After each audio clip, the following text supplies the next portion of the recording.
Episode 1 की शुरुआत होती है रोशनी से। रोशनी नहाकर निकलती है तौलिया लपेटे हुए, और फिर वो रेडियो चालू कर देती है और खूब मस्ती से उन पर डांस करती है। इसकी माँ वहां पर आती है और रेडियो बंद कर देती है।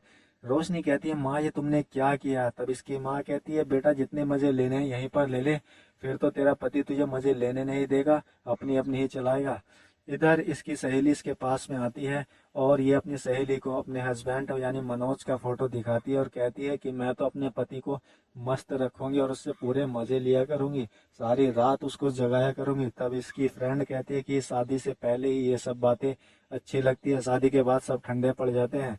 और फिर इसकी शादी हो जाती है। ये सुहाग रात पर अपने पति का इंतजार कर रही थी। तभी ये सपना देखने लगती है। इसका पति आते ही शुरू हो जाता है, इसके कपड़े उतारने शुरू कर देता है। तभी ये कहती है कि दूध तो पी लो, लेकिन इसका पति कहता है कि मैं कोई बच्चा थोड़ी हूँ, और फिर वो कांड कर देता है। तभी इसकी अचानक सपना टूट जाता है। इसका हाथ दूध के गिलास पर लग जाता है। इधर मनोज की भाभी उसको अंदर जाने से रोक लेती है। वो कहती है कि पहले हमें पैसे दो, फिर ही अंदर जाने देंगे।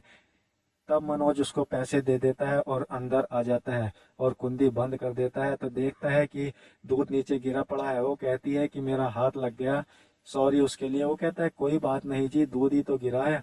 और फिर वो शुरू हो जाता है। लेकिन जैसे ही वो किसिंग शुरू करता है, उसका तो बैंड बज जाता है, उसका पप्पू ढीला पड़ जाता है, उसका पानी निकल जाता है। वो वहां से भागने की कोशिश करता है। तब उसकी पत्नी कहती है कि कहाँ जा रहे हो डार्लिंग? वो कहता है कि तुम्हारे लिए दूध लेकर आता हूँ। और फिर वो पूरी रात तक नहीं आता। सुबह हो जाती है। फिर वो चाय लेकर अपनी पत्नी के पास में जाता है। तब उसकी पत्नी कहती है कि क्या डार्लिंग, तुम तो कहकर गए थे कि अभी आ रहा हूँ दूध लेकर, लेकिन तुम तो सारी रात गायब थे। तब वो कहता है कि दोस्तों के बीच में फंस गया था, जिस वजह से नहीं आ पाया, उसके लिए सॉरी, ये लो चाय पियो। और ये दोनों चाय पी लेते हैं। तब ये बाहर निकलती है नहा धोकर और खाना बनाने की तैयारी करने लगती है। तभी इसके भाई की इसकी भाभी वहां पर आ जाती है और इससे पूछती है कि क्या हुआ, पूरी रात कैसी बीती, पानी निकला या नहीं है? तब ये कहती है कि हुआ तो बहुत कुछ, लेकिन बताऊंगी नहीं। तब ये जिद करने लगती है, लेकिन तभी वहां पर आ जाता है इसका पति मनोज और वो इनकी बातें सुन लेता है। तब ये हड़बड़ा जाती है और ये इसके लिए एक रिंग लेकर आता है और उसको पहना देता है और पायल भी उसको देता है। तब ये बहुत खुश होती है। इधर मनोज अपने ऑफिस में आ जाता है तो उसके दोस्त उसको सुहाग रात की बधाई देने लगते हैं और पूछने लगते हैं कि यार रात तो तूने झंडे गाड़ दिए होंगे। तब मनोज कहता है यार ये सब बातें छोड़ो और काम करने लगो। इधर रोशनी की माँ रोशनी के पास में फोन करती है और उससे पूछती है, और बेटा कैसे हाल चाल है तेरे, रात कैसी बीती तेरी? तब ये कहती है कि माँ कुछ खास नहीं बीती, बस पूरे दिन बोर हो रही हूँ, कोई काम काम तो है नहीं यहाँ पर। तब इसकी माँ कहती है कि बेटा गाने सुन और मस्ती कर।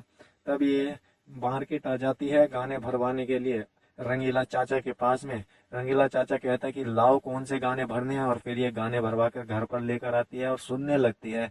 लेकिन इसको गाने पसंद नहीं आते। तभी इसकी कैसेट खराब हो जाती है, दूसरी कैसेट लगाती है और जैसे ही वो प्ले करती है तो उसमें सेक्सी कहानियां चलने शुरू हो जाती हैं, जिसे सुनकर ये तो डर ही जाती है और एकदम से वो निकाल देती है कैसेट।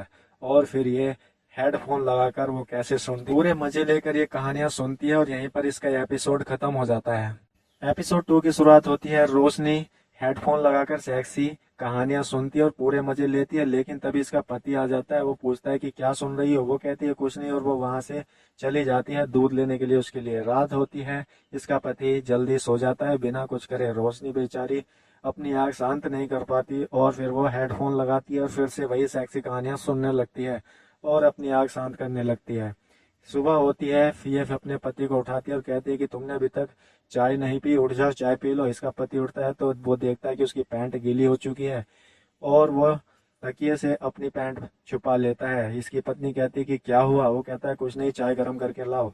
वो चाय गर्म करने के लिए दोबारा रसोई में जाती है। तभी दया भाभी वहां पर आ जाती है और फिर से उससे पूछने लगती है कि क्या हुआ रोशनी, रात कुछ हुआ भी या नहीं? तब ये कहती है कि हुआ क्या, कुछ भी नहीं हुआ, तुम्हारा देवर कुछ करता ही नहीं, चाय भी दो दो बार गर्म करके देनी पड़ती है उसको, कुछ नहीं कर पाता वो। इधर ये अपने ऑफिस में पहुंच जाता है और ये कहता है कि आज मेरी बहन सुनीता घर पर आने वाली है, उसका ध्यान रखना, उसकी खातिरदारी कर देना। और तभी वहां पर ये गेट खोलती है तो सुनीता आ जाती है और आते ही वो रोशनी के गले से लिपट जाती है। वो कहती है कि भाभी जी तुम तो बहुत सुंदर हो, और वो उस पर लाइन मारने लगती है। वो उसके लिए शरबत बनाने आ जाती है। तब सुनीता भी उसके पीछे पीछे आ जाती है। वो उसके बनाया हुआ शरबत पीती है और बड़ी खुश होती है। वो कहती है कितना मस्त शरबत बनाया भाभी जी, तुम तो बहुत ज्यादा खूबसूरत। और वो उसको बाहों में भर लेती है और फिर उसके साथ में कांड करने लगती है, लेकिन रोशनी वहां से चली जाती है। अब ये दोनों आकर बैठ जाते हैं सोफे पर और उसकी शादी की एल्बम देखने लगते हैं। रोशनी कहती है कि तुम शादी में क्यों नहीं आई थी। वो कहती है कि भाभी जी मेरा पेपर था, इस वजह से मैं नहीं आ पाई। सुनीता कहती है रोशनी भाभी तुम तो बिल्कुल हीरोइन की तरह लगती हो, क्या तुम्हें मैं एक किस कर सकती हूँ। अब वो कहती है कि क्या बात कर रही हो। वो कहती है ठीक है कर लो। सुनीता उसको किस करने लगती है और रोशनी भाभी बहक जाती है। सुनीता इसी मौके की तलाश में थी और वो भाभी के इतने करीब आ जाती है, उसको किसिंग करते करते कांड कर देती है। यहीं पर इसका ये एपिसोड खत्म हो जाता है। एपिसोड 3 की शुरुआत होती है। रोशनी भाभी और सुनीता एक दूसरे के साथ में कांड कर रही थी, मजे ले रही थी। तभी उसका पति मनोज आ जाता है। जैसे ही वो दरवाजा खटखटाता है वे दोनों डर जाती हैं और अलग हो जाती हैं।